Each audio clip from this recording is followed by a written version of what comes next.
Ayan, hello guys, magandang araw sa atin lahat, no? At kumusta po tayo?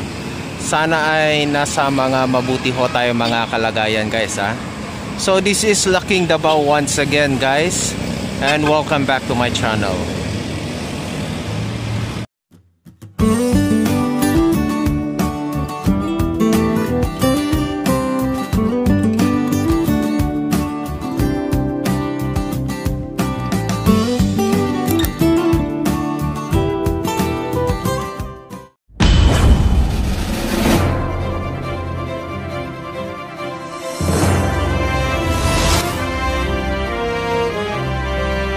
No, magandang araw sa atin lahat dyan, no? Good afternoon.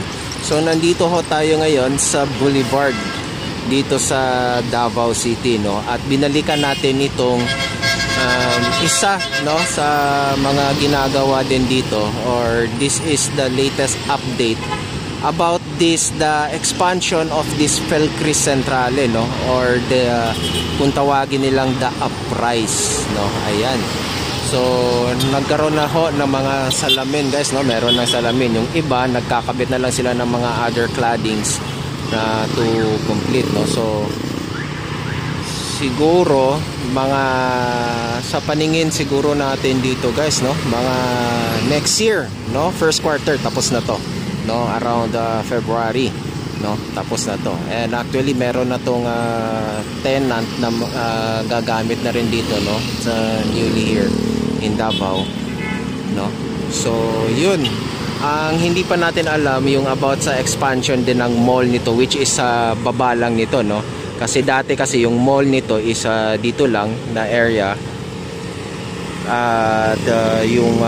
it has only a 2-level malls, no. Baka ngayon yata nag-additional sila ng another level, no, ng mall, no. At saka meron din yang, alam ko meron din yang car park, no, somewhere there sa may taas din, no. Ayan. So yun yung ating latest update about this project, guys, no. Ayan, nagkaroon na talaga siya ng forma. Okay, so yun, abante tayo doon, guys, ha. Buti na lang ngayon hindi masyado traffic dahil holiday nga. Ayan, no. So at least ito, guys, no, medyo malaki-laki pa rin ang tatrabuhin, pero mga medyo hindi na yung mga mabibigat, guys, no. Actually nagkakabit na lang sila ng mga cladding, so mabilis lang naman yan, no. Siguro by the end of December, ayan, no, halos makikita natin to, halos completed na tong the uprise na ito, no.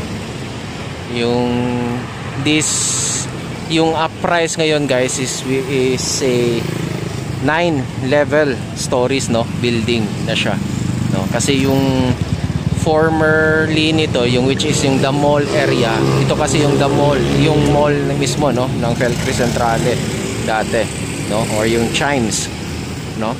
So it is a 2-level mall. Ngayon nag-expand sila, no, 2 to 3 level mall yung dati. Ngayon nag-expand sila ng another 6 levels, no. So a total of 9, no, 9 levels na siya, no. Ang expansion niya is for more office space, no. Ayan, which is also the in demand, no, here in Davao City. Ayan, guys, no. So yung isa pa sa mga aabangan pa natin dito, guys, is baka maybe next year, no, they will start already also to construct the hotel, no, yung 18-story hotel na proposal nila dito, guys, no. Ayan, dyan, just right beside this Felcris Centrale, no. Sa kanilang project pa rin yan. So I think this one lang, tatapusin lang nila to, and then they will start the hotel already, no, the proposal one. Ayan, no. So yan yung latest update about this Felcris Centrale, no.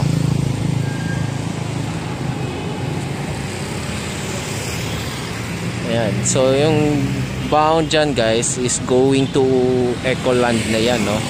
Ayan. Dito naman sa kabila is yung papunta sa city center talaga, no? Yung pinaka downtown area ng Davao City. Ayan. Dati hindi ko talaga na experience na pumasok talaga dito sa mall nito guys, no? I have never experienced na nakapasok ako dito, no? I don't know if this mall before has a cinema, no? Pero alam ko kasi before medyo marami-rami rin marami-rami rin ang pumunta usually kasi lalo na andito lang yung LTO, no, sa may harap, no. Dito ngayon nga dati itong mga area na ito is just loan, no, walang laman. Ngayon puro no, business establishment na rin, no. So halo-halo, no, may KTV, may mga bars, no, different kind of shops, no. Ayan, no. Tapos meron na naman tinatayo dito banda sa just right beside of this, no. Ayan, yun yung parang naging patok dito na area na ito, no. Ayan, just right in front of this so meron mga bars dito. So possible, no. Ayan, good thing din sa kanila dahil yun nga, mga call center agents just right in front of them, no. So sabi ko nga, ang magandang mga business sana dito is mga coffee shops, no, or even a McDo, no, or Jollibee, no, anything, no, mga fast food chain, no. Ayan, no, yun sana rin ang napabagay dito guys, no. Ito, no, or a 7-Eleven, no, or convenience store, no. Ayan. So yun guys, no. Yan yung latest update about this expansion of the Felcris Centrale, no, or they called the Uprise. Ayan. Siguro dito na side guys, ito nakikita nyo parang makante na puti yan. Cladding na lang ang ilalagay nila dyan, no. Maglalagay na lang yan sila ng cladding dyan, no? So I think yung expansion nila dyan, parang naglagay lang sila ng mga nakikita ko dyan, no, yung sa open nila dyan na may mga parang division. So it could be part of the mall already, no. Ayan, kasi alam ko yun yung pagkakaalam ko kasi dito guys, no. This I think this mall here has it's a 2-level mall, no. Pero ewan ko lang kung meron tong underground, no? Ewan ko lang kung doon sa mga naka-experience that before, no? Well, anyway, siguro malapit-lapit na rin to, may experience din natin makapasok dito. Okay, ayan na naman ang langit at nagbabadyang bumuhos na naman ang ulan. Okay, so yun lang naman guys, no. Yun lang yung pinunta natin dito at nag-update about this project guys. So yung ito ang mga dapat abangan natin dito sa Felcris Centrale, no. So ito na yung isa ginawa na, no. The next will be the hotel, no, just right beside of the Felcris, no. It's an 18-story, no, 16 to 18 story I think, no, hotel, no. And then just right after the hotel will be a 3 towers residential building, no. Yung dating 40 stories, it nagmark sila, no, parang nag-drop down sila into 38-story building. Pero mataas pa rin yung in height, in meters nila, kasi umabot sila ng mga almost I think 148 to 149 meters, no. Ayan, almost 150 I think dyan, no, between 140 to 150 meters, no. So yun yung itatayo dyan, no, in the future guys, no. So yun yung mga aabangan pa dito para dito sa sa area na ito, no. Ayan. Magiging ano kasi ito talaga guys, no, itong especially itong boulevard na to, especially kasi malapit na matapos yung ginagawang Davao City Coastal Road. So mag-iiba ang ano dito, no, ang magiging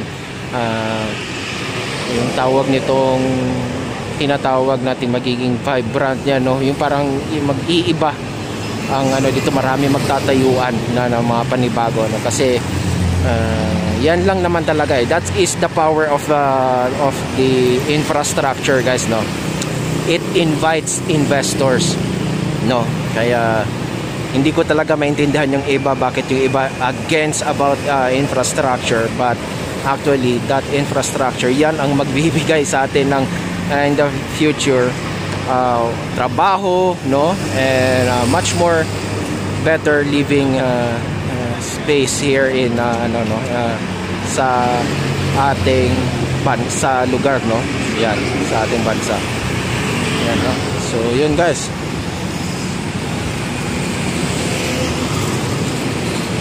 So yan. So medyo dumidilim na guys, ha. So that's it. That's all our update for today, no. This Felcris Centrale, okay, the uprise, no. It's almost finished. They're installing the claddings already, no, and then I think mga final touches na lang yan. Sana isama na lang nila ng pag-retouch itong old building nila, no, so that it will look beautiful again, no. Ayan. So that's it guys, no. Thank you so much. Please like and share this video. And sa mga hindi pa nakapag-subscribe dyan sa akin guys, please do so. Subscribe na po kayo. And hit nyo na rin yung notification bell para ma-notify kayo every time I will upload a video tungkol sa mga nangyayari dito sa Metro Davao, no, katulad nito. Okay? So that's it. Sa aking paalala guys, ayan, medyo mukhang uulan, no. Napapansin ko dito yung ibang mga nakamotor ay para nagmamadali na. So ingat-ingat lang tayo guys, no, masyadong magmadali. Kaya yan, kapag umulan, para na lang tayo, no, kaysa sa madisgrasya tayo guys. Okay? So ingat-ingat guys, dahil yung mga mahal natin sa buhay nag-aantay yan hanggang tayo ay makauwi ng matiwasay. Okay? So that's it. God bless us all and adios guys.